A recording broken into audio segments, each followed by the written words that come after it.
I've said before, it seems to me our responsibility as leaders of China and the United States is to ensure that the competition between our countries does not veer into conflict, whether intended or unintended.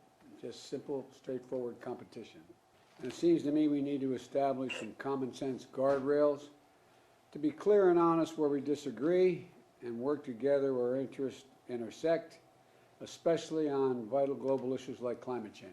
None of this is a favor to either of our countries, what we do for one another, but it's just responsible world leadership, and you're a major world leader, and so is the United States. How our bilateral relationship evolves seems to me to will have a profound impact not only on our countries, but quite frankly, the rest of the world. It's why we believe, and you and I have talked about this, all countries have to play by the same rules of the road, why the United States is always going to stand up for our interests and values and those of our allies and partners. Past as prologue, I am sure that today we'll be discussing those areas where we have concerns, from human rights to economics to ensuring a free and open Indo-Pacific. Right now, both China and the United States are at critical stages of development, and humanity lives in a global village, and we face multiple challenges together.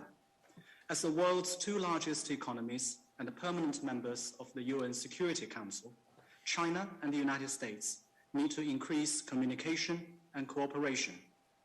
We should each run our domestic affairs well and, at the same time, shoulder our share of international responsibilities and work together to advance the noble cause of world peace and development. This is a shared desire of the people of our two countries and around the world, and the joint mission of Chinese and American leaders. A sound and steady China-US relationship is required for advancing our two countries' respective development and for safeguarding a peaceful and stable international environment, including finding effective responses to global challenges such as climate change, which you referenced, and the COVID pandemic. China and the United States should respect each other, coexist in peace, and pursue win-win cooperation.